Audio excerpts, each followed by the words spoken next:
L'éco-jardinage est à la mode et une des grandes questions et un des grands soucis, c'est l'arrosage. Alors il existe un système ancestral et ingénieux pour arroser les plantes en jardinière ou votre potager. Ce sont les Zoyas. Alors qu'est-ce qu'un Zoya? Comment fonctionnent les Zolas? Comment placer les Zolas dans votre potager? Réponse aux côtés de Yann des Poteries Jamais.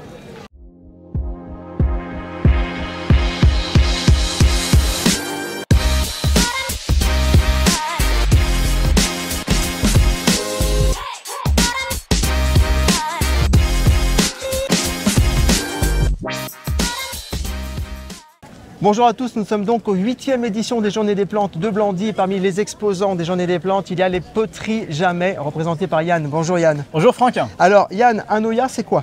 Alors une Zoya, c'est une céramique d'irrigation, donc cuite à haute température, qui va lui conférer à la fois des propriétés poreuses et à la fois de la solidité. Donc là on est sur un mélange sur cette poterie de 3 terres différentes, donc des terres avec des grains fins et des terres avec des grains plus serrés. Plus denses, oui. Voilà, après on va avoir une grosse cuisson à 1150 degrés qui va lui conférer donc une solidité et on est fiers de dire que nos poteries sont garanties contre le gel. Donc on peut les laisser en terre tout l'hiver. Alors je le dis souvent imité mais jamais égalé. On est d'accord. Exactement. Alors on aimerait savoir comment fonctionnent les Zolas parce qu'on dit les Zoyas ou les Zolas. Alors on va dire comment fonctionnent les Zolas cette fois-ci. Alors les Zolas ont un fonctionnement hyper simple. On les enterre jusqu'ici, jusqu'au petit liseré. Un petit liseré. Exactement. D'accord. Et ensuite il va falloir avoir une réflexion liée autour du système racinaire. Vous avez cet Zoyas qui va créer un halo de fraîcheur dans la terre pour donc toutes vos plantes autour. D'accord. Et au niveau du système racinaire des petites plantes comme des grandes, elles vont venir dans cet îlot de fraîcheur pour pouvoir se nourrir. D'accord. Pour savoir si la plante est arrosée ou pas, il suffit d'ouvrir le couvercle. Ouais. Toutes nos Zoyas sont vendues avec un couvercle et de regarder si la poterie est vide ou pas. Si elle est vide, on a juste à refaire le niveau, tout simplement. Les plantes donc, vont venir naturellement sur cet îlot de fraîcheur et vont pouvoir se nourrir tout au long de la journée. Donc en fait, ce système qui est ancestral quand même, il n'y a pas d'innovation, mais c'est une reprise d'un système ancestral quand même. Exactement. Nous, l'innovation qu'on y a apportée, c'est cette sélection de 3 terres qui va conférer à la fois solidité et porosité. Et longévité dans le temps, puisque la porosité est garantie quasiment jusqu'à 15 ans. Alors comment placer ces Zoyas dans le potager? Parce qu'on imagine bien qu'il y a une sorte de halo de fraîcheur qui se crée autour par capillarité. Les plantes vont arriver, capter, attirées par cette fraîcheur. Mais comment les placer au jardin?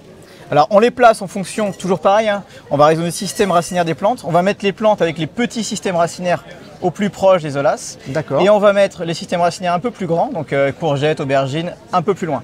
On a même des retours de maraîchers qui ont planté des courges, cucurbitacées directement le long de l'Zolas et on fait courir la tige jusqu'à plusieurs mètres de distance. Donc même avec des petites Zolas, on peut irriguer un potiron ou des courges ou des concombres à quelques mètres de l'Zolas. Alors on parle de courges, potirons, etc. Est-ce qu'on peut parler d'arbustes d'ornement également? Un citronnier par exemple? Tout à fait, tout à fait. Donc moi-même, j'ai plusieurs citronniers et donc mes citronniers sont irrigués directement avec les Zolas. Pareil pour savoir si j'ai trop d'eau ou pas assez, j'ai juste à regarder. Si ça manque d'eau, je refais le niveau. C'est la plante par capillarité qui va prendre juste ce dont elle a besoin. Et c'est là en fait où on fait vraiment confiance aux plantes et à leur intelligence pour pouvoir prendre ce dont elles ont besoin. Du coup, ce système permet d'avoir une économie d'eau de l'ordre de 50 à 75%. C'était justement la question que j'allais poser, 50 à 75%. Exactement. Comme on n'arrose pas, tout va, on cible vraiment, on est en système racinaire, donc on n'a pas de déperdition, on n'a pas de déperdition d'eau en fait, du tout. Et on rappelle qu'il y a une autorégulation, c'est-à-dire que si la plante n'a pas soif, le système ne se vide pas d'eau. Exactement. S'il pleut, l'Zoyas ne se vide pas d'eau non plus en fait. Donc on participe encore à avoir de l'eau en plus. Alors on a parlé Yann de potager, de arbustes d'ornement. Est-ce qu'on peut mettre des Zoyas également dans une jardinière par exemple pour cet été? Parce que c'est un souci. Les jardinières en plein soleil avec les beaux géraniums dedans, à un moment ça va boire. Alors bien sûr, donc là en termes de jardinière, on a des modèles plus petits. Ouais, on a même des modèles, on va en prendre chacun un. Ouais. Ce modèle-ci, par exemple, qu'on appelle la mini-serre, on l'enterre jusqu'ici. Donc on voit la poterie, donc c'est très beau. D'accord. Donc on voit bien la différence de couleur. Là, la poterie est en eau, donc elle est plus foncée. Elle est très fraîche. Donc là, on va retrouver cette fraîcheur dans la terre. Et naturellement, donc les racines des plantes vont venir pomper cette eau qui se trouve sur cette source d'eau. Donc là, idéal pour les petites jardinières. J'ai peu de terre, j'ai un système racinaire déjà dans un pot qui est conséquent. Je mets cette poterie. J'ai un citronnier dans un pot, cette taille-là à peu près. D'accord. Je mets mon Oyas 0,5-0,6 litres et là, on est tranquille, environ 7 jours.